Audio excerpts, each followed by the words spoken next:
हुपरी शहरात मोहरम उत्सवानिमित्त 7व्या दिवशी विविध पंजांची पारंपरिक पद्धतीने वाजत गाजत पहिली भेट मोठ्या उत्साहात पार पडली। ढोल ताशांचा गजर, पारंपरिक वाद्यांचा निनाद आणि या हुसेनच्या घोषणाने संपूर्ण परिसरात भक्तिमय वातावरणाने दुमदुमून गेले होते।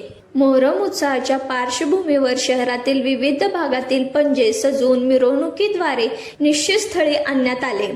यावेळी पंजांच्या पहिल्या भेटीचा धार्मिक विधी पारंपरिक पद्धतीने पार पडला। लहानांपासून ज्येष्ठांपर्यंत सर्व नागरिकांनी या सोहळ्यात उत्स्फूर्त सहभाग नोंदवला।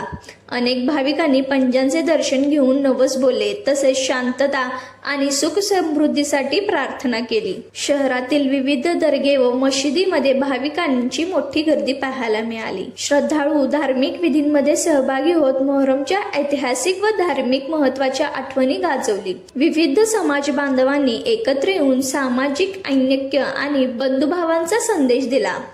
मोहरम उत्सवाच्या निमित्ताने शहरातील सर्वत्र उत्साहाचे वातावरण असून नागरिकांनी शिस्तबद्ध पद्धतीने कार्यक्रमात सहभाग घेतला। कोणतीही अनुचित प्रकार घडू नये यासाठी पोलीस प्रशासनाने आवश्यक बंदोबस्त ठेवण्यात आला होता। प्रशासन, मोहरम मंडळ आणि नागरिकांच्या सहकार्यामुळे कार्यक्रम शांतता व सुरळीतपणे पार पडला। दरवर्षीप्रमाणे यंदाही हुपरीतील मोहरम उत्सव धार्मिक श्रद्धा, परंपरा आणि सामाजिक सौहार्द जपत मोठ्या उत्साहात साजरा होत असून पुढील दिवसातील कार्यक्रमाकडे नागरिकांचे लक्ष लागून आहे।